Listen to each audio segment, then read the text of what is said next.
knows nothing, can understand nothing. Plunge deeper into the darkness, and your heart will grow even stronger.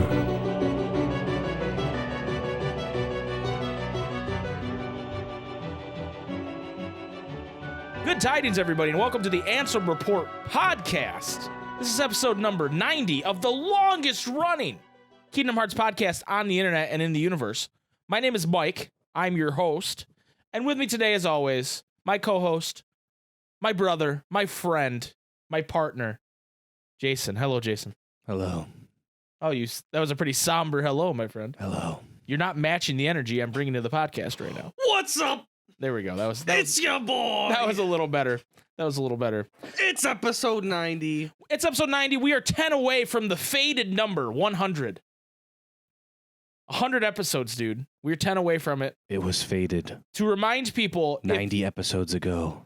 if you're a fan of the podcast, but maybe you don't hang out in the Discord, or maybe you remember the Discord, but you don't hang out there a lot, our good friend Sean_AFK is doing a thing where he has a channel in there where he's taking suggestions on your favorite moments of the podcast. So if you want to suggest a moment on the podcast to him, go into Discord, go in that channel, post it. If you know what episode and time stamp, that's great. If you don't, that's okay too. Just tell him what it was and he'll find it. If you want that to be on our 100th episode in a little look back segment we're going to do, go hit up Sean. Speaking of you guys, because we couldn't do this podcast without you, we have a review to read. Oh my God. On Apple Podcasts. Okay. And we have an email to read. Okay. So we're going to start with the review. Okay. This review is from our good friend, Miss Winerib. Okay. And she says, 0 stars. huge, it's true. 5 stars. Oh my God. And here this is a good one. This is a long one. Here we go. Hell yeah, dude. I'm ready. I have never played any of the Kingdom Hearts games. Yet it hasn't stopped me from being obsessed with the story and the slow roll of lore drops that seems to be the MO of this franchise. I had already fully caught up with the Got It Memorized podcast that recaps the story in each game, but wanted to hear more Kingdom Hearts discussion. In the midst of the first pandemic wave, I started searching for a podcast that could provide hot takes on latest KH news drops at the time. That is how I found the Ansem Report podcast. The attractive podcast image and glowing reviews all but convinced me to give it a listen. Okay. Without a doubt, it has been the best podcast I've had a chance encounter with. I enjoyed the amazing synergy and banter between Jason and Mike so much, I immediately went to episode 1 and binged it. They are laugh out loud funny, but always respectful and have gathered a community of amazing people I never thought I'd interact with, especially on the internet where things are so polarized these days and typically sus. And typically degenerate. Yes. Listening to the answers from the community Discord for the question of the week segment on the pod are always so interesting and has made me like the pod even more than I already did. After a month or so listening, I began checking out their Twitch streams, not knowing what to expect since I don't play many video games in general. Not only am I a subscriber to their channel, I've become newly obsessed with all things Final Fantasy related to Kingdom Hearts, starting with Final Fantasy 15 and now Final Fantasy 7 Remake, #no regrets. I'm so glad to have discovered this podcast and joined the Super SpikeGhetti Bros community, even if it's led me to the discovery that I might have a thing for blonde, edgy, sad boys.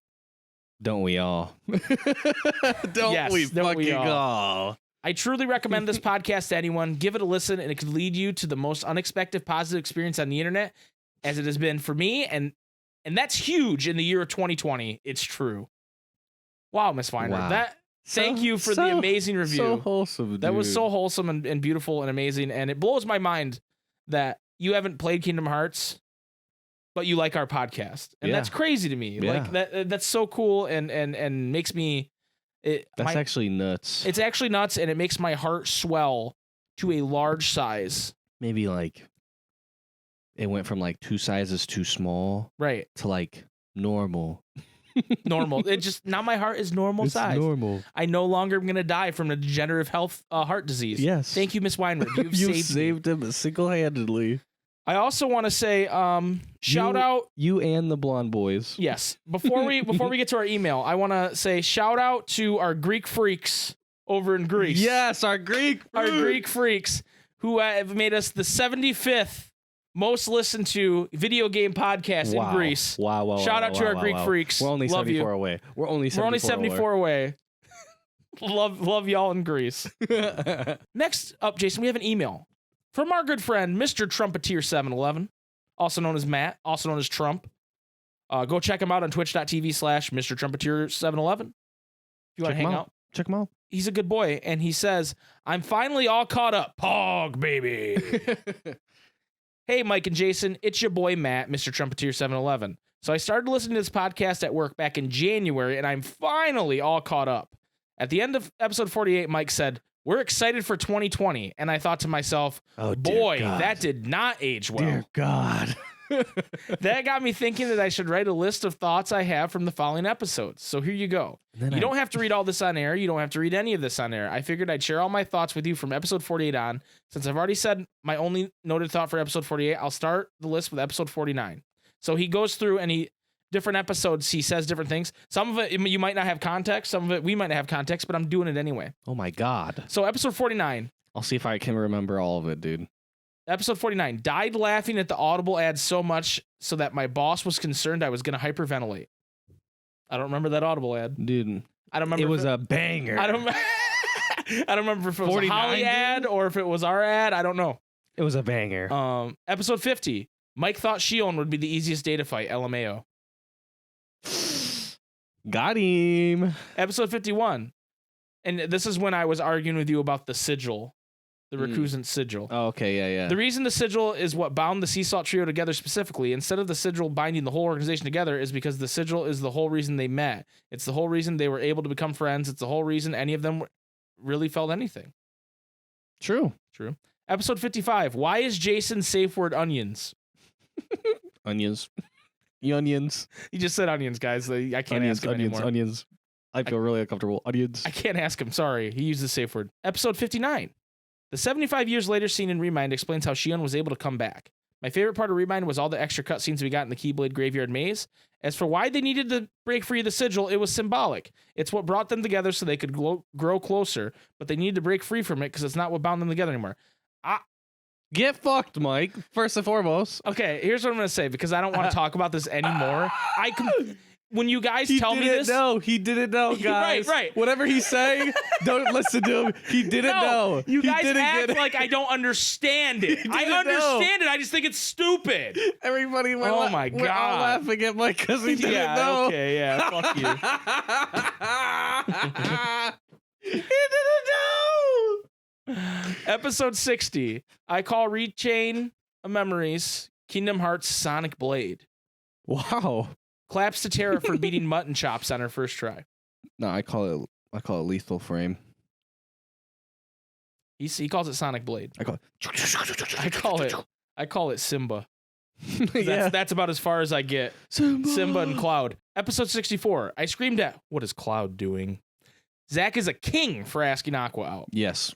Episode 65, which is our tier list. Vivi deserved at least B tier, but still, #justice for Sora. Yeah. Episode 66. I can see that. See, some of this I have no idea. Jason knows what's up with the mushroom at Yen Sid's tower. Bro, fuck that one. Oh, that it sucks? Yes. Okay. Fuck that one. It's just fucking pure luck, dude, and it doesn't fucking work how it's supposed to. Fucking bullshit. There's like 10 videos on YouTube. You could go look up how to do that. I don't know what number it is, but like you could go look up. There'll be like 10 videos, and every single time they're like, yeah, you just kind of do this, and you just kind of keep trying, and you try to make it go this way. There's no fucking way to make it go in a certain way. It's fucking random. Yeah. Episode 69. I was literally screaming the whole fanfic. Filthy jungle bitch.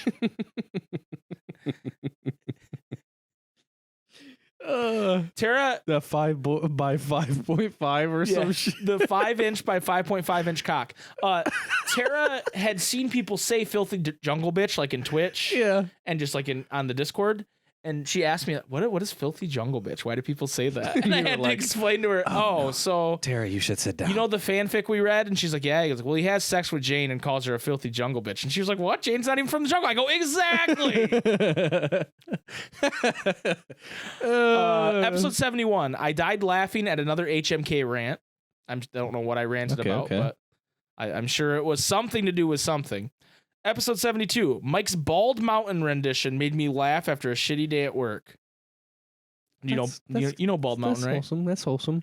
I don't know how it It's goes. the- I know it, but like, It's I the can't think how song it that goes. plays when you fight Chernobog. Yeah, but I can't think of how it goes. It's like dun dun dun dun dun dun dun dun dun dun dun. My Yeah, God. you're welcome.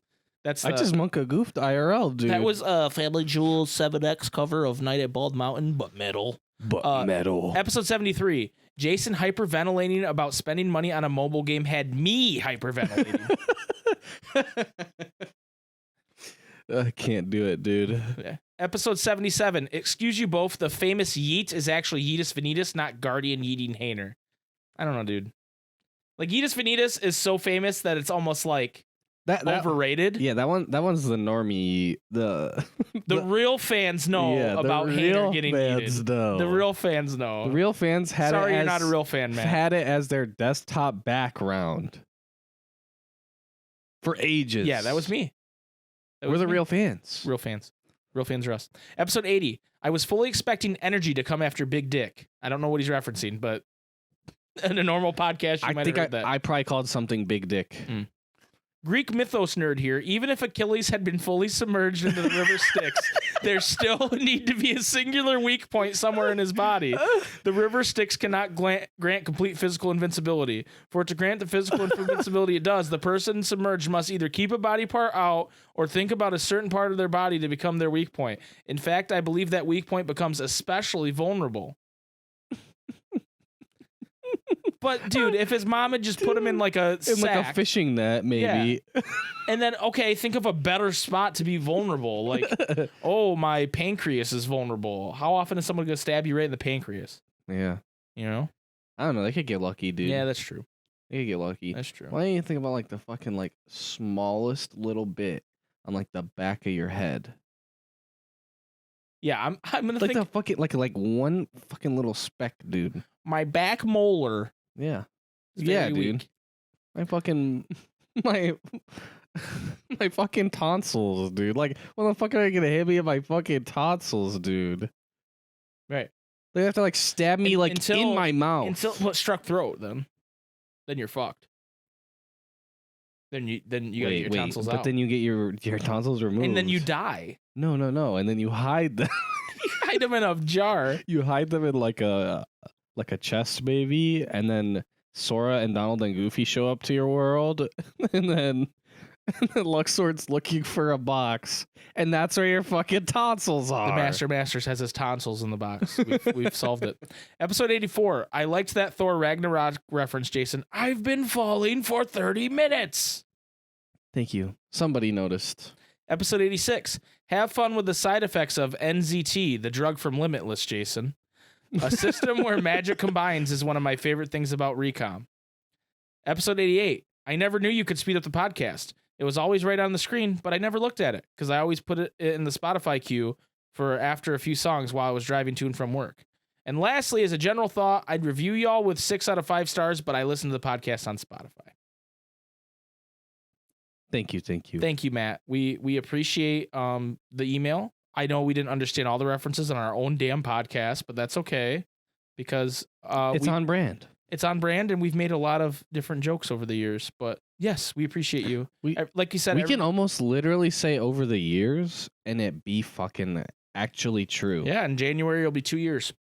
Holy shit. I know, dude. Holy shit. And it all started with a letter. It began with a letter. All right. So thank you, everybody. If you want to be like Trump, you can email us at the answer. Well, hold on. Let me rephrase that. If you want to be like Matt, Mr. Trumpeteer 711, you can email us at guys, this is not a fucking political ad, AnsomReportPodcast okay? at gmail.com. Okay. If you want to review us on Apple Podcasts like Miss Weinrib did, you can do that as well. You can also join our Discord and hit us up there. You can hit us up on Twitter at SpikeGhetti Bros. And you can follow us on Twitch at Super SpikeGhetti Bros. Twitch.tv/Super SpikeGhetti Bros. My mind just blanked. I've gone cross-eyed. What are we talking about? Moving on, we have a interview here, a live Q&A with Yoko Shimomura. The goat. The queen. literal goat. The queen. The literal goat. And thank you to our good friend Orpheus Joshua at KH13, who has a translation of the questions asked and answered. So we're gonna go through it a little bit. I also want to say, when we were looking at that song list last week, Mhm. and we were like, there was like repeat songs on it, you know. Like I was like, oh, that song we already saw. That Oh song, yeah, dude. yeah. And you were like, kind of weird, Cage 13. Joshua commented on the YouTube, goes, hey, LOL, thanks for letting me know about those repeat songs. I fixed it. And then I felt like such a dick. And I was like, no, Joshua, we fucking love you, please. So blame Jason for that one, Joshua. Get fucked. 'Cause he was the one that was like, kind of weird, Cage 13. Oh god damn, Anyway. that's funny. This is a short Q&A. We saved the scuffed post. What? I said we saved the scuffed post, dude. It's good now. Yeah, we helped you out. We'll take 10% of ad revenue. Yoko Shimomura, Facebook Live, Q&A, questions and answers. It's a shorter interview, so we're going to kind of run through it real quick. And again, thank you to Cage13 and Orpheus Joshua. We're not going to read every question because some of it's kind of like, okay, what musicians inspire you? And she didn't say The Weeknd, so I don't want to hear the answer. But here's the question. If you could play one song of yours for someone who has never heard of Kingdom Hearts, what song would it be and why? Ooh, And she that's a said- good question. It's really hard for me to choose one, but if I must, it would be the title song, Dearly Beloved. Ooh, yeah. It is the title song and has also been a song that has been with the series since the very beginning. I think it is one of the most iconic songs. That's why I would choose Dearly Beloved. And I must say, Yoko is an icon, Jason, Yes. because she called her own song iconic, Yeah. and only an icon can do that. Yeah, exactly. Exactly. And also, that's the fucking only answer. That's the right answer. That's the only answer. Because, like, I love Hikari / Simple and Clean, but it kind of gives you the wrong idea. Yeah. Because, like, not all the songs are like that. Where Dearly Beloved is like, ugh, right in the field. Right. Well, and it's also like, yeah, also like throughout the entire fucking series. Yes. And used in a bunch of songs as well. Yeah, the motif. Yeah. The le motif. Yeah. I forgot the F. Next question. You've been working on the series for almost 20 years, Shimomura-san. How has this experience influenced you as a composer? And she replies, while working on Kingdom Hearts, I know that many fans like the series, like my music, and all of you fans' cheers, your voices, your comments, they really cheer me up at times in my personal life where I've had some hardships to overcome. Your voices always help in cheering me up and really motivates me to always proceed forward. So I'd like to express my deepest gratitude to all my fans who love my music. Aw. We love you, Yoko. Who is your favorite Kingdom Hearts character? So I have to choose again. If I have to choose my favorite character, as I've been saying from interviews in my early stages, it would be Riku. But I do love all the characters. Dude. He's a handsome guy. He is. I'm not surprised by that. Riku's best boy. Besides Rox. Dearly Beloved is one of the most... Not Roxas division. Yeah. Best boy, not Roxas division. Dearly Beloved is one of the most important pieces in the entire series. When you're tasked with composing for a new game, how do you come back to the theme and go at it with a new approach each time? She says, I always think about what to do for each and every version, each and every game. And so I try to think fresh and new. So for example, for Kingdom Hearts 1 and 2, I would have this image. And for Kingdom Hearts 3, I would have this image. So I would have my own personal image first. I will build my image first. Then next, I would clear out my mind and try to cultivate all the images of the game I'm working on within me and let it all out. That is what I do. That's too five-head for me. Yeah, I don't dude. even know. That's way too five-head for I me. think there's some dude. translation stuff there too. I but think also, like, what the fuck, dude? Yeah, I have an image, and then I create my own image, and then I clear my head out and have another image. Then I get all of the images together. And then I take the Limitless drug, NZT. I think she is limitless. You know what? I think Yoko might be immortal. Holy fuck. She might be, dude. Which battle soundtrack was your favorite to compose and why? I always get so pumped for boss battles listening to the music. All right, that's a little editorial interviewer. We don't need all that.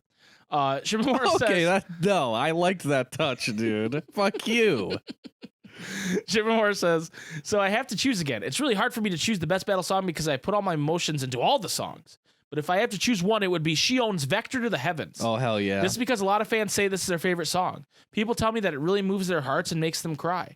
I'm really happy that all my fans think that way, and because it is my fans' favorite, I'm going to have to go with Vector of the Heavens. Hell yeah, Yoko. Dude. Vector of the Heavens stand right here. People's champion, dude. Yoko. She's the people's champ, dude. This next question is pretty interesting to me because I've always thought about this with her. How do you manage to create new themes for Disney Worlds that already had iconic soundtracks? Was it not difficult to create new themes that differ from the original movie soundtracks? And she says, the fact that I've been a big fan of Disney music and the world of Disney ever since I was small. Even the new movies, the new atmosphere, and the worlds I adore. But if I listen to the music too much, it will be very similar. I will get too much influence from the music itself. So as I said with Dearly Beloved, what I try to do is have a lot of input regardless of genre, watching movies, listening to music, and to fill myself up with lots of inspirations. Then to think of the image for Kingdom Hearts and let my image, everything I've put into myself, flow out. Yes, it is very hard at times, but the creation process is really a joy for me. Okay. Wait a second. This is getting kind of sus, guys. What do you mean? What's sus about it? Dude, you don't ever Dude, like you don't even get an image and then let your own image overtake it and then pour it out? Like, no, never in my entire life. Like, no. Absolutely not. And not even in like a not even in like a symbolic way. Okay, so this is a little confusing because when I first saw this interview, I saw people saying that she was confirming these songs for Melody of Memory, but I don't think that's what's going on here because it's not listed at all in this article. So the question is, you have picked 10 songs from New Kingdom Hearts 3 soundtrack. Can you tell us a bit about each of them? And I think they're just saying she picked 10 songs to talk about. Yeah, that makes more sense. Yeah. But I saw people saying, oh, they're in Melody of Memory. And I don't know if that's the case. I mean, they could be. Who knows? Dearly Beloved Kingdom Hearts 3 version. As I've been explaining throughout this session, it is the title iconic song. It's a song that is played on the title screen, so I think is very iconic and currently the latest version of Dearly Beloved. Toy Box Jam. My image for KH is filled with bright and fun battle music, so that's why I chose the Toy Box Jam. Monstropolis Now. It's a fun song with a little bit of a comical touch, and you get the image of monsters waddling and walking. So that's why I chose this fun number. Frozen Wonderland. At first, I thought I might have a little bit of a hard time thinking of a tune because of the image of Frozen being so big. But once I started working on it, it was pretty easy. The image of ice and snow, I think I was able to put that image into the song, and since the Northern Hemisphere is entering the season of winter, I thought this tune would be perfect. No Surrender. This is one of the boss songs, and the composer who I worked with, Mr. Ishimoto, worked on most of the boss songs. I wrote 2 boss songs within the game, so that's why I chose this 5th song.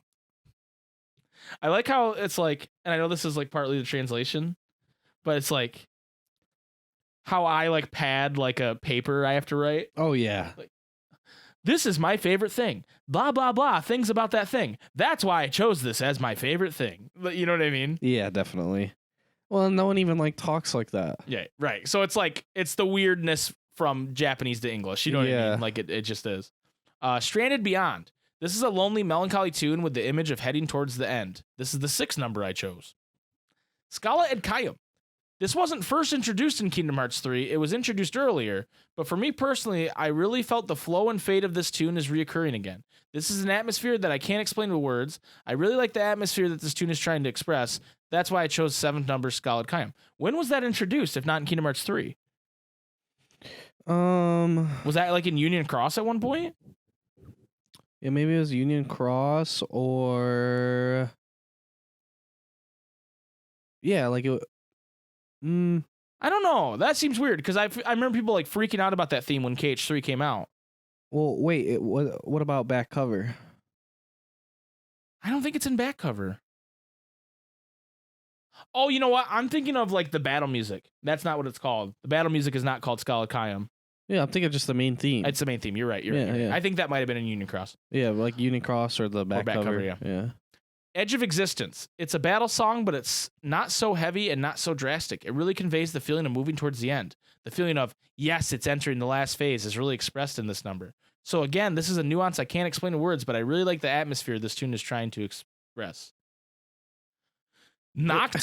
Nachtflugel, which is the name of Yozora's music. This is a new piece I wrote for Read Mine DLC. It is a very piano concerto-ish piece in which I challenged myself. What were you going to say? It was like the person translating this, like the best word that they could think of, or like the direct like translation was like image, right? Mm-hmm. And then they were writing it and they were like, fuck, dude, I'm saying image too much. What's another word for image? Atmosphere. Yeah. Okay, now let's say atmosphere every few Well, words. it's hard, man. Translating's fucking hard. Yeah. And then Wave of Darkness 1. I decided to choose numbers from every disc, and this is a song from Kingdom Hearts 2.8. I have really fond memories of this number because I was blessed with the opportunity to play it live with the orchestra with a music video playing in the background. So I really have good memories with this. And also because it's from KH 2.8, I have this image that this tune is kind of a bridge that goes across the KH3. That is why this is a very dear tune for me. All right, 2 more questions. Dude, you're telling me on stage she excellent full comboed that bitch? Yeah, dude. That's nuts. I just want to say something. Actually correct. On performer mode. I just want to say this right now. We haven't seen Yoko Shimomura and our friend Preferred Whale in the same That's true. room. That is true. That is true. Everyone keep that in mind. Keep that in mind. We haven't seen them together ever. I would like to ask Shimomura-san for her comments regarding this digital release to the whole world. It's really a great honor for me that such vast amounts of my music are being released digitally worldwide at the same time. It means a lot that all of you fans can have access to all my music at the same time. I'm very honored and happy that many fans will be able to listen to my music that will all be digitally released at the same time. At the same time. I don't think this can happen all the time at the same time. Digital release global at once at the same time. I'm very, very honored. I added some at the same times in there. Honestly, only like one. Yeah. Every other one was actually there. Last question. Could you give a message to the fans watching about this exciting digital release? Thank you very much for this. I have to apologize that I kept you fans waiting after the release of the game itself, but it's very high in volume with a lot of songs. Not only from KH3, but also from the DLC and also the numerous music pieces from the games that had not yet received the soundtrack. They're all included in this digital release. Lots of music means lots of time for you to listen, but I sincerely hope you take your time to listen to my beloved music and to also spend your time finding your favorite song on the soundtrack. So also, I was creating an entire musical game. right. I have a lot of shit going on, okay? So basically, this soundtrack should be out soon on Spotify, on Apple Music, on everything, dude. So that's Hell pretty yeah. hype, dude. Hell So yeah. I'm excited to like when I'm like doing work at my real job, just turning on some Kingdom Hearts 3, dude, Oh, yeah. and just jamming and learning the names of these songs. Actually, Yeah. Yeah. That'll be fun. it's gonna be hype. That's also something I'm like excited for Mom. Yes, because I didn't know Rustling Forest was the name of that song. Right. I knew Hand in Hand. I knew it was Welcome to Wonderland, I guess. Or maybe I didn't. I didn't. I guess I didn't. But that makes sense. Like I could have guessed that. I think. Yeah. And then Wave of Darkness 1. I knew it was called Wave of Darkness. I guess I don't know what Wave of Darkness 2 is. But I guess we'll find out. And get destroyed. Speaking of melody and memory, Jason, I got one last thing to go over. So Twitter user Orchestra has a Twitter thread where they have a bunch of they did some data mining into the demo. Okay. Okay. And there's a couple tweets I found interesting from this that I'm just gonna go over. First, there's a full list of games that have music in the game, according to the data mining. Right. So 1 final mix, recom, 2 final mix, days, coded, recoded, BBS final mix, 3D HD, key back cover, Union Cross, 0.2, 2.8, 3 remind. What is ISMD? I don't know what ISMD is. Series name ISMD, and then series name other titles. That's the orchestra. It's like Oh, okay. I don't remember what the title is, but I think that's the orchestra. I'm pretty sure. Like the World of Trace stuff, or No, it's the one before that. Okay. And then Anyway. other titles is probably like the piano version. Right. Stuff. So that's interesting. In the text archives, it mentions 205 songs. The asset bundle used for playing levels mentions 205 event courses. So my guess is that means they're counting the co-op and then the regular version as separate songs. Because if it was over 200 songs, they would say this game has over 200 songs. So I think they're probably going, okay, all for one or one for all, whichever one it is. That's kind of worrying that there won't be that many co-op songs then. That's still like 60 co-op songs. Yeah. I don't know. Yeah. Because I'm assuming not every song will be co-op. Right. Yeah. You couldn't do that. Right. I still think it's quite a bit of co-op songs. But that's my guess for that. And then finally, and most comically, the tweet says, how do you get banned from Kingdom Hearts Melody Memory? Simple, by using one of the words in the banned words list. Maybe we'll have a chat feature, who knows? Many lewd phrases and drug names are banned, as well as the word honkers. So here's a list of songs or names that are banned that she listed here. Rim job, rimming, robitussin, testicle, testicles, tit fuck, tits, titty, titty with a Y, not an IE, tit wank, tit dash wank, hell, heroin, Himmler, Hitler, Holocaust, homo, homos, homosex, honkers, milkers, prick, prostitute, Prozac, pubes, pubic, pussy, quaalude, queer, and then that's all she listed. So there are quite a bit of banned words. I don't, maybe like you name your file or something. Maybe. I don't know, but I just thought that was funny. Yeah, maybe you create a name or something, because there is the online aspect of it, right? Right. It must be something like that. But if you were planning on naming your name Titfuck, sorry, or Titwank. Sorry, you fucking horny bastards. You horny bastards. Horny on main, dude. So thank you to at Orchestra, Caitlin, for posting that stuff. Go check. There's a lot of interesting stuff in the thread, a lot of art. So I highly recommend you go follow her if you're interested in that. Really big Twitter thread, actually, with a lot of stuff. Interesting. Speaking of interesting, Jason. Time for my favorite part of the podcast. It's time to go down that long and dark road.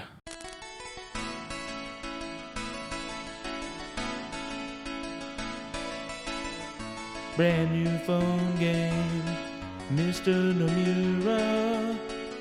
Download BlueStacks and grind on your computer.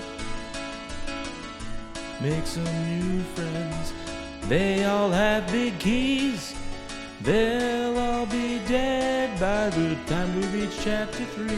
Dark road, take me home to the place where I belong. Scarlet Coyote, Xeno Mama, take me home. Dark road. All right, Jason, here's the deal with Dark Road. They added a new card. It's Sora in his Halloween town costume.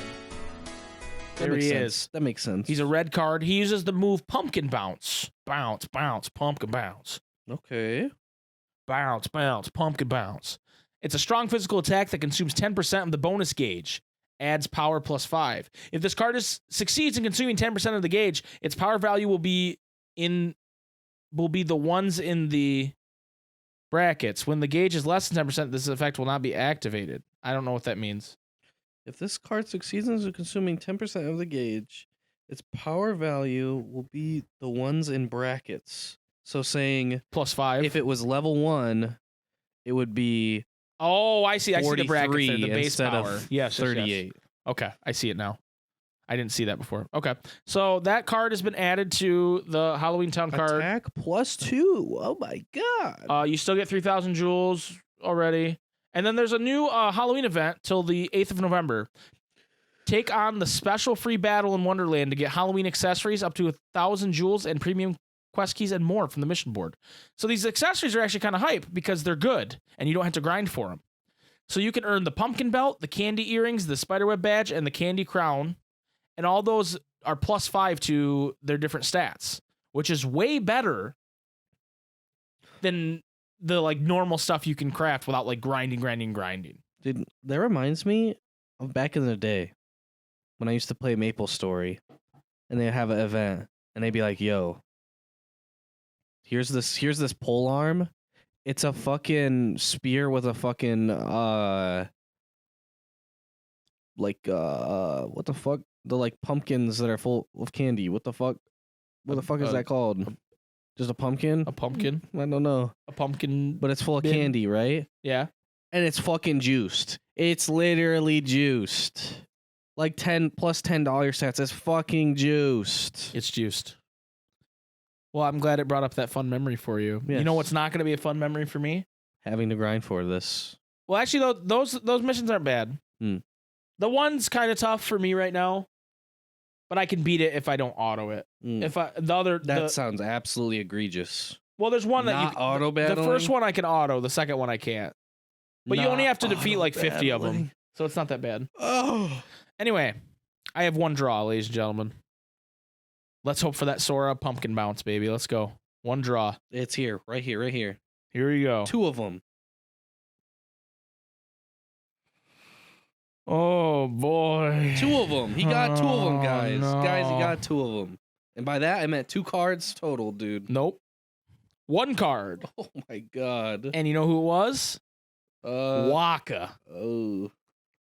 So my Waka sitting on my bench is +2. Nice. So fun and fancy free. Love Dark Road. Dude, How many rainbow points do I got? if it wasn't for the free jewels, that would have been like 3 full cleared events. Yep. I Just know. to get that. I know. I'm aware. The Halloween card's 300 points. I have 128. So all I'm missing is Cloud, Shion, Marluxia, Larxene, Zexion, Halloween Sora, and key art number 2. Key art number 2 is the 1,000. Yeah, that's the point big boy right? one. Oh, I don't have Axel either. Actually, I have way more cards that I don't have. What I'm just an idiot. Fuck. Anyway, that's Dark Road. And we're gonna take a quick break, and when we come back, we're gonna do the thing and the thing. The thing that we normally do. All right, bye.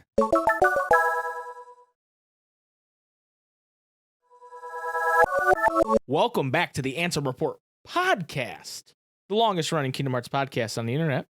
Everywhere. In every circle Simultaneously. you ever have seen, we are the #1 Kingdom Hearts longest running show. Podcast. Podbean. Anyway, Jason, before we get into the Cavern of Remembrance, I just want to give a quick shout out, if you'll allow me. I will allow it. Thank you.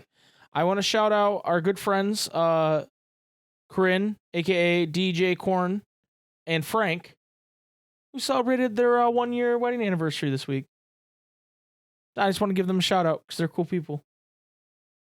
Shout out. May your hearts be your guiding key. All right, moving on. Let's. I thought that was like a segue, dude. I thought that was like a 5-brain segue. No, I just wanted to. And I just wanted to tell them. I was like, okay, what? I just wanted to tell what them. Could possibly congratulate have them. to do with anything. It's just me congratulating I'm them. fine with it. Well, I'm glad you're fine with it, dude. I'm fine with it, but I thought this was some 5-brain shit. No, dude, it's just me being nice. Two people who are friends of the podcast, you know? Yes. Anyway, That we love and appreciate. let's go into the Cavern of Remembrance. The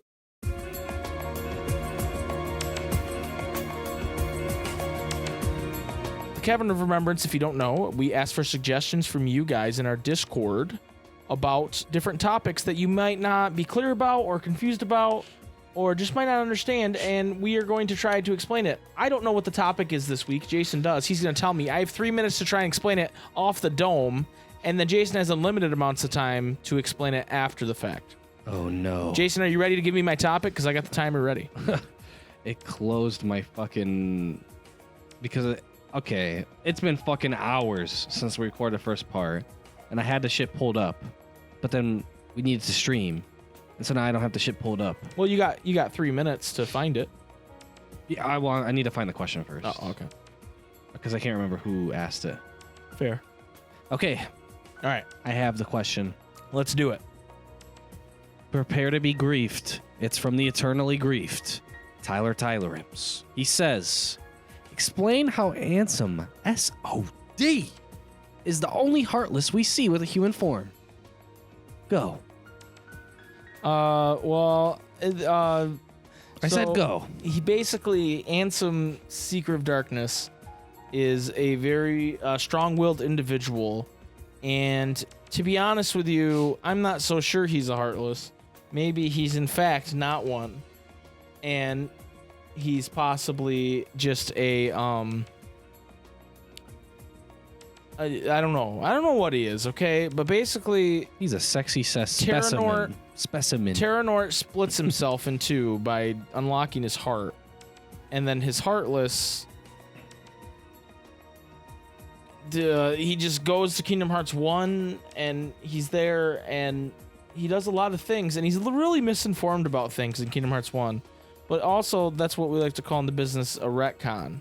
He's retconned in a lot of ways. So I don't really know. I think a lot of the stuff we learn about him initially isn't true anymore.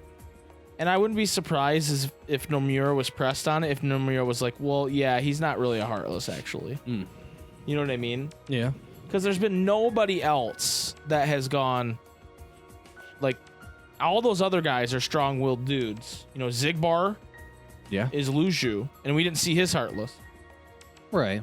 But it could just be somewhere else. Alexius, pure motherfucking strength. We didn't see his Heartless. Well, the question is, Sayax? does Luju, every time he transfers body, like, make a new nobody in Heartless? Right. And that's not even what the topic is, but you're right. There's more. We don't know enough about this process, is my opinion. Yeah. And so while I think I have a Keyblade right here. We could test it if you want to. Dude, just do the stab me in the honors. fucking heart, dude. Just fucking stab me, and I'll split into two, and you'll be like, whoa. So, And we'll find out there was somebody inside you the whole time. oh my gosh. Who? I don't know. We have to. Here you go. Here you go, buddy. Okay, I'm gonna stab myself on air.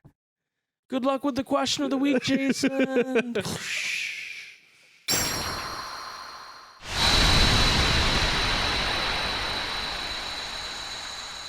Mike is fucking dead.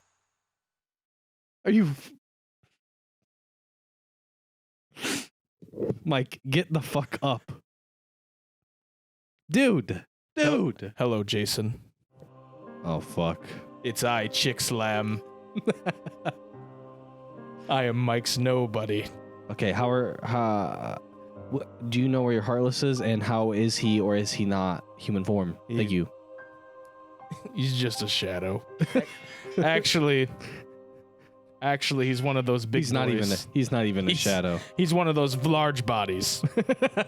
So he's a large bandit. yeah, a fat bandit. But I am Chick Slam, and I'm here to finish the podcast with you. Oh. As Mike's nobody. You will definitely remember this bit. And also, the entire time. I'm here to collect hearts. Hmm. The hearts of man, to make a yellow Kingdom Hearts. That adds up. But I'll do that after the podcast. Okay, yeah. Thank you. Yes. Thank you. You know, like, if we didn't finish this and you also didn't edit it afterwards, I don't think we get episode 90 of the longest running Kingdom Hearts podcast in any world line. Well, luckily for you, I, Chixalab, are very good at editing. Oh, fucking perfect, dude. I got the large body got like some shit skills. I got the good ones. He's dog shit. I got the good skills. I can edit, and you're fucking shredded. I'm can ripped. I say. I'm all the fat. Absolutely ripped. All the fat went to the large body, and here I am. Just absolutely toned. Chixlam, that's me. The you nobody. also grew like a foot. You're fucking massive, dude. Yes, I am 7'7". Just a whole foot shorter than Swoleon. It's nothing to laugh at. Yeah, that man is huge. Anyway, what is the answer? There is no answer. No, I'm just kidding. Okay, so I read a bunch of articles. Some kind of old, like pre-KH3, right? Okay. And we got some extra info in KH3 that kind of changed it a little bit. And like originally, people were like, yo, like back in the day, they were like, yo, how the hell Ansem got a body when he a Heartless though? Yes. And they were like, yo, not a large the only body. time that we start to see he has a body is after he possesses Riku. And people thought at the time that the way that he got a body was because of Riku. Because even back in the day, people were like, yo, he's like a cloaked figure at the beginning, but like, Yes, let's be real, The he's potato not. sack. Yeah, they're like, let's be real, he's not. He's probably like darkness. Like, there's no body actually there, right? Yes. So even back in the day, people were like, "Yo, it's because he like pretty much like ripped off his body from Riku or whatever, right?" Right. But now we know that that's a lot less plausible. That it's more that like he's just a fucking Heartless. Like, his body is not like a body in the same sense as like it would be for anybody else. Right. So, I'm going to reference this from the Kingdom Hearts wiki. Ah, yes, great website. From Kingdom Hearts. I know fandom.com. Michael used that one all the time Yes, in his Cavern of Remembrance research. It's a good one. It's a good one. And it says that Ansem, Seeker of Darkness is Xehanort's Heartless via Terra to Xehanort. So Terranort. Right. His physical appearance closely resembles that of a youthful Master Xehanort. He serves as the main antagonist in Kingdom Hearts and all that type of shit, right? Due to intentionally separating his heart from his body and soul before he gave into the darkness, Ansem retained his selfhood and intelligence after transformation into a Heartless. Because he could think out his plans and pass for a human, he is able to destroy nearly every world in the Kingdom Hearts universe without revealing his identity up until he confronted Sora at the final keyhole in Hollow Bastion. So he gaining a body after his time as the robed figure, he gains the Heartless emblem, becoming a emblem Heartless. Okay. Interesting. So it's because he has the free will and the Because smart. he stabbed himself. Because all Heartless are just like, I'm going to eat a heart. That's like how... That's all they want. So, like, wait, I think we just created a plot hole. We ourselves created a plot hole.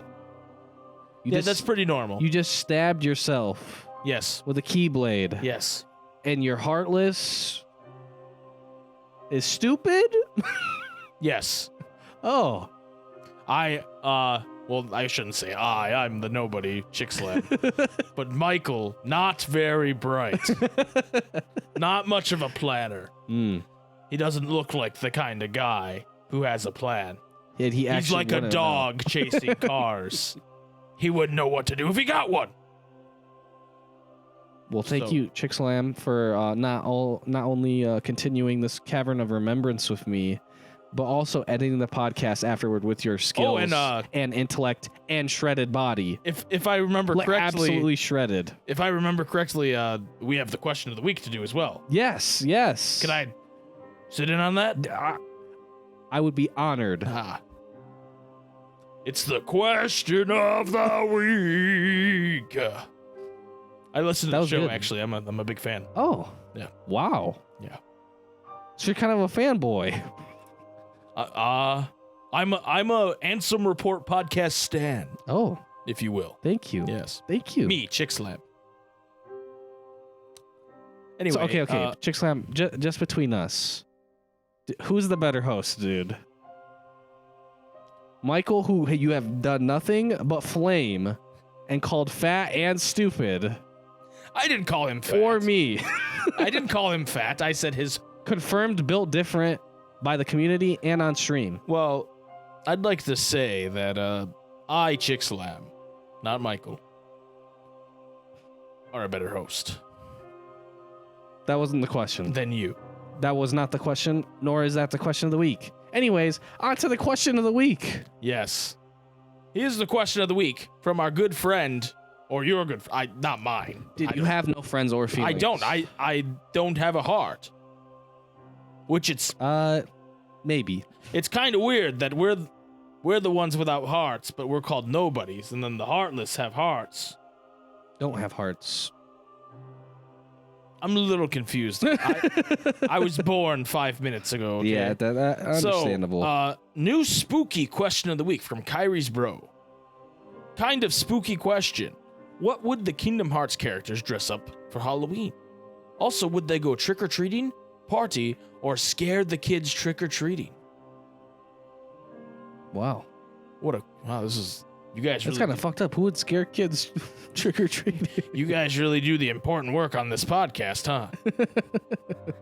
I Escape says, question of the week. Oh, snap. I'm the first, unless someone posts before I do. Editor's note. Wahaha, I'm victorious. I like this guy. He set on his goals. Yes. And he did an evil laugh when he was victorious. True. All nobodies are evil, Jason. Maybe. Every single one of us. Maybe. Kind of spooky answer, but Axel would definitely scare kids and then give them candy for it afterwards. I don't know why, but I imagine Axel dressing up in a barrel filled with fake firecrackers. Riku would have to be convinced to go out trick-or-treating, I think. I just got PTSD from the barrel spiders, by the way. Ah, yes, it is similar to that thing in Kingdom Hearts 1 I definitely know about. Yeah. Sora would convince him because Sora won't share his candy. Riku would dress up as maybe a bat like his Dream Eater in DDD, or maybe the T-Rex one because that one is such a boss. Mickey would party because I imagine him having a massive cavity issue if he had candy. Like he would go on a sugar craze and literally try not to fall into darkness until sugar goes away. I'd imagine he would dress up like that secret boss in DDD. I forget his name. He looked like Pete. He means Julius. The one that climbs out of the sewer and you have to throw King balloons Julian, yes. through balloons at. King Julian, I like to move it. Sora would rock his Halloween town just like Donald and Goofy. I can see Kairi being a zombie cat because why not? A zombie cat. I added the uwu. She would party too. Luju would dress up like the Master of Masters because he likes to troll. He would do all of the above, trick or treat, scare kids, and TP people's houses and egg them. Terra would dress up as Xehanort because every Halloween, Xehanort returns and possesses him for that single candy-driven night because Xehanort has dentures and misses the crunch of a Snicker bar with real teeth. Aqua dresses up as a slutty, younger Maleficent just to piss her off. Oh my god. Mainly because of what she did to Terra in BBS. Sounds more like a Larxene move, but maybe Larxene dresses up as slutty Aqua to piss her off. And that's just too wacky to be a thing. Ven would dress up as a character who remembers his past. Yep, I said it's no candy for Ven until he remembers his past. Yeah. Agreed. Thank you, I Escape. Agreed. Broondocks. And cleans his room. It's fucking disgusting. Who cleans the room? Nope. Everyone should. Nobody's aren't very tidy. No. We don't have hearts. Right, yeah. Why do you? What do we need to be tidy for? I don't know. Actually, they're kind of clean in Not the me. world that never was, dude. Except for Roxas and Shion, like they kind of got like shells everywhere. Yeah. Just littered. Don't even get me started on those shells. Broondocks, Ragu's Union says, you know I'm a fiend for these long question of the weeks. Sora always makes his own costume with varying success. He begs Donald to conjure the one he uses in Halloween Town, but he won't let him because he's busy. He goes trick-or-treating every year and stays out all night long hitting as many houses as possible. Riku used to do something edgy with a lot of makeup like a vampire, but now he prefers to stay home and hand out candy. Sometimes Sora will drag him along, forcing him to assemble a last-minute costume that's somehow better than Sora's. The Wayfinder Trio stays at home and has a movie marathon. Terra secretly wishes he could go trick-or-treat again, but he knows he'd be judged because he's like 30 years old now. He's kind of a boomer. The Sea Salt Trio. Shion and Axel drag Roxas unwillingly to extreme haunted houses, and sometimes the Twilight Town gang joins them. Axel goes in very confident until the first big scare, at which point Shion mocks him for the rest of the night for running away. Isa doesn't get the appeal of it at all. The Disney Castle crew host a Mickey's Not So Scary Halloween party at the castle, which is a real thing that happens at Disney World and Disneyland. Wow. It's pretty cool. How do you know that, Chick Slam? Because I have memories of my former self. Just vague memories. And I remember Mike's girlfriend, Tara, telling him about it. Not the Tara you talk about on this podcast constantly. He's a man. With the cool pants? I'm indifferent on the pants. Vanitas dresses as himself and scares small children to steal their candy. Ansem and Zemnis co-host a massive rager at the castle that never was for all the villains. Zigbar and Luxord try to one-up each other every year with how elaborate they can make their pirate costumes. Marley and Larxene cosplay as a famous video game or anime duo. Later, I'll probably post a list of everyone's costume, but I don't want to make you guys read that all, so I'll stop here. Happy spooky day, everyone. Alex, sadly not built different. Oh. That's very sad, Alex. You're making a nobody feel. I mean, for you, I don't feel things. I don't have a heart. You just know intuitively that that's sad. I know from my short time of being in existence or non-existence that that's how you're supposed to act when someone says something pathetic. Okay. Yeah, it is pathetic. I can agree. For costumes, Imagine everybody... not being built different. I couldn't possibly imagine it. I say as I wash my clothes on my abs. Washboard. Washboard abs, that's me. Chicksalam. Call me Chixie for short. His name is Chick Slam because he slams a bunch of chicks, dude. Yes, that is correct.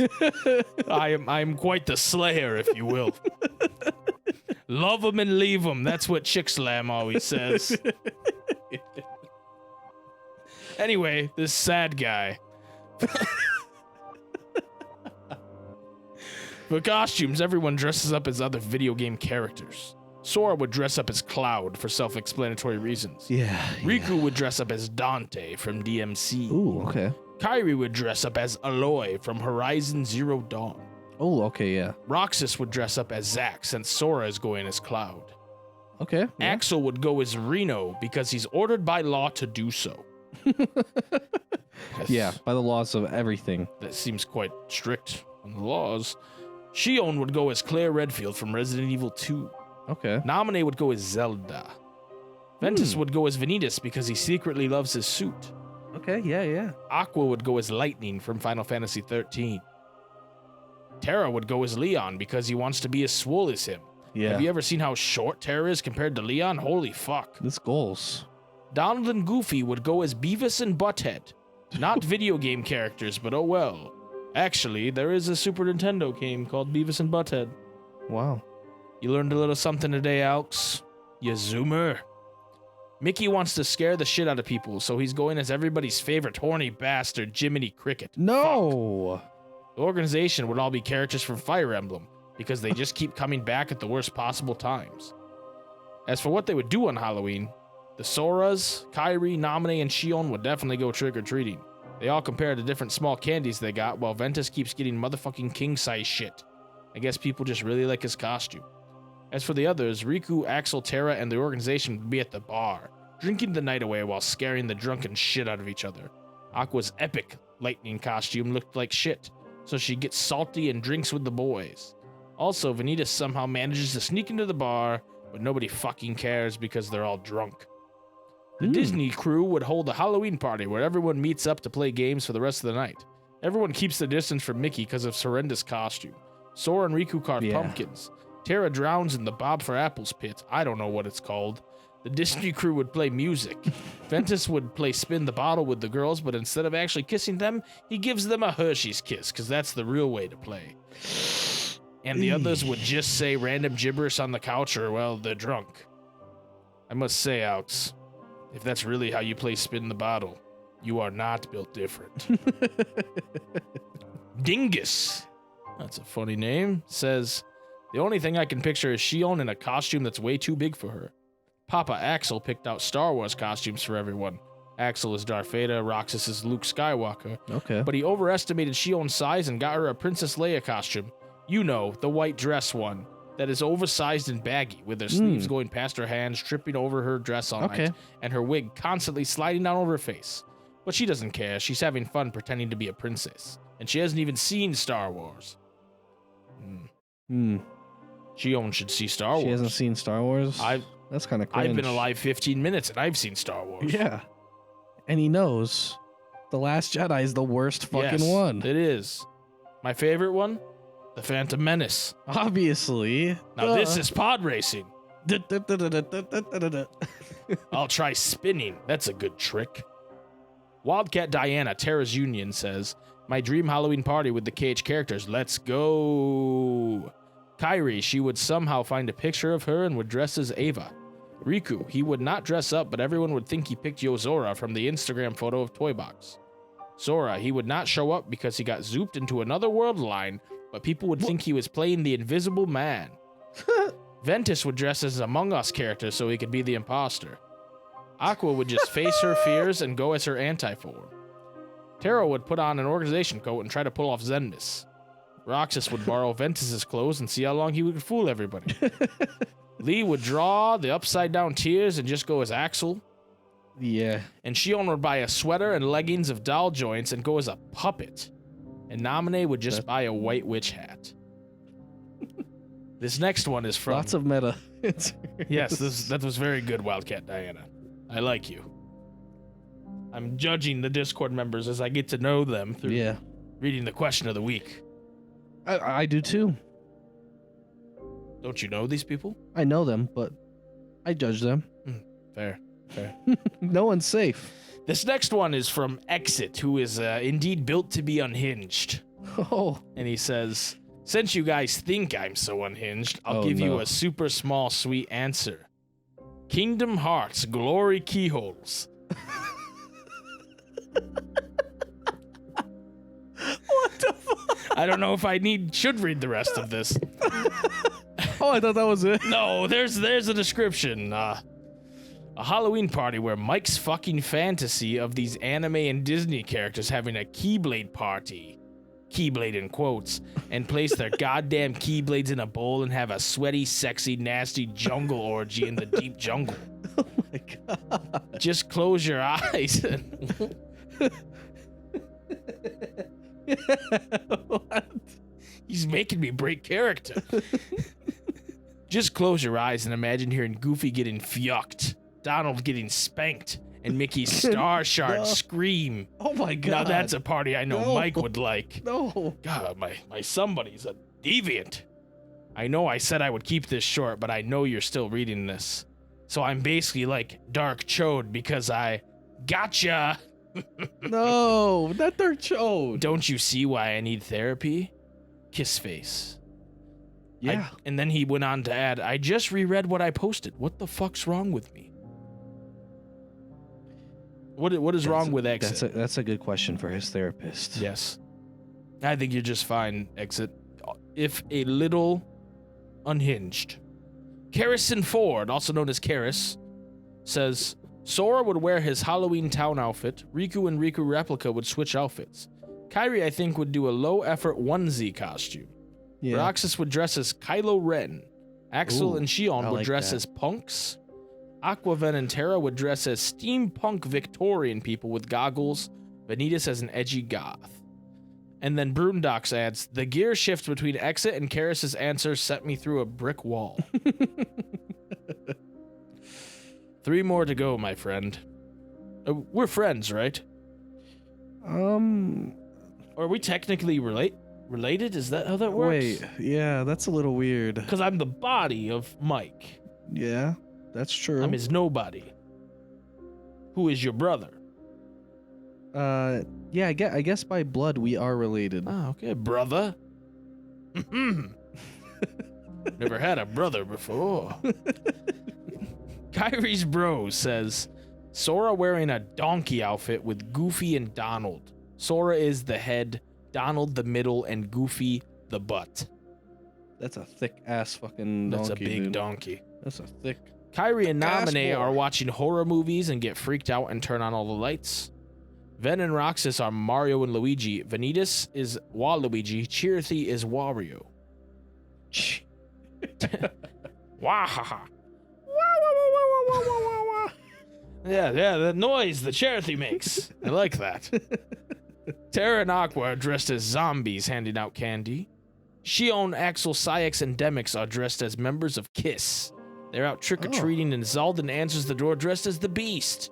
Pure Strength is in the kitchen baking cookies dressed as Belle. Oh. That implies a relationship. Yeah. That's kind of hot. Mickey and Riku are carving pumpkins with their Keyblades. Larxene and Marluxia are dressed as Jesse and James, with Zexion being forced to be Meowth. I could see that. Yeah. Meowth with a Demover. Oh, yeah, 100%. I like it. The eternally griefed Tyler Rims says, Sora would be Naruto, Riku would be Sasuke, Kairi would be Sakura. I didn't pronounce those right. Terra would be Sonic. The Hedgehog? God, why? God, why? Aqua would be Cinderella, and Ventus would be Roxas. Roxas would be Cloud, Axel would be Reno, and Shion would be Yuffie. And then finally, we have an answer from Iron Daddy, who's still on the ever-elusive search for the Diet Dr. He's Pepper a seeker. cream. He's a SoD, dude. Seeker of Dr. Pepper. Seeker of Diet Dr. Cream. Pepper. Diet Dr. Pepper cream. Yeah. SoD. Sora would probably be Riku. Riku already is Yozora sometimes. Kairi would be Minnie Mouse, and they would go trick-or-treating. Roxas and Shion and Axel would go egg houses. Aqua would take Ven trick-or-treating, maybe go with Sora and company. Fuck Terra. And Vanitas would play pranks all night long on everybody.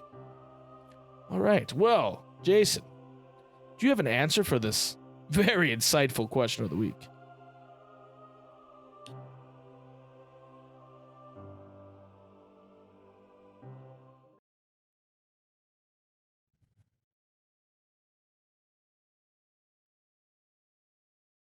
No, I actually don't. You don't have an answer for the fun, spooky question. It's Halloween tomorrow.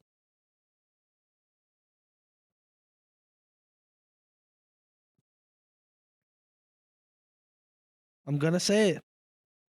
Say it. Halloween's overrated, dude. Wow. Well, I think that Lexius would go as the ultimate warrior. Wow, chicks love this. That's really crazy. You just thought of this right off the top of your head. Yes. Zigbar would be a pirate. Vexen would be Heath Ledger Joker. Sayax would be a werewolf. And then Marluxia would be Zorro. Okay. You think Demix would also come as Heath Ledger Joker, but like more scuffed? I think Demix would be Joaquin Phoenix Joker. And then Zemnis would be Jack Nicholson Joker. And none of them talked about it beforehand. Okay. Do you think Larxene would be like the basic ass fucking Harley Quinn? Yes, Larxene would be Harley Quinn. That seems to track. Roxas would be a Power Ranger. Probably the red one. And Shion would walk into the party and be like, what the fuck is Halloween? I've been born for 20 days. Yeah. Or 358, whatever. Whatever the meme is. Anyway, that's my answer. Chick Slam. I don't know what Mike would have said. He's gone. It's impossible. He's gone. The only way for him to return is for someone to kill me and also find the large body, the fat bandit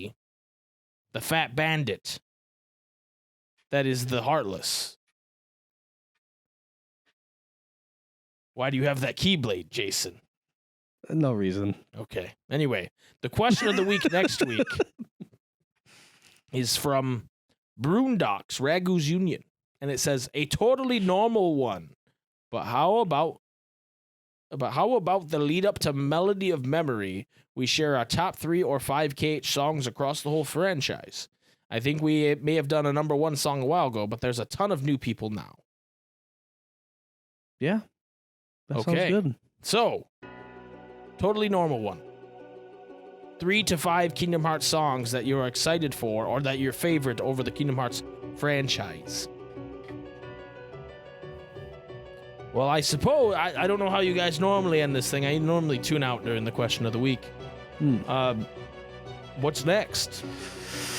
Well, there's a certain phrase I say, and who knows what happens after that. What does Mike say to get you to say this phrase? I think he normally... I mean, I'm holding a Keyblade. He normally says, hit him with it. Like, hit him with it. Like, like hit him with it. Like, Yes. Like I get it. Yes. like with 2 hands. Yeah, don't do that. Firmly grasped. Oh, why don't you say your phrase? And if you're challenging me to a duel, we shall see how far that gets you. May your heart be your guiding. I'll see you Key. all next week. Fuck off. Ugh.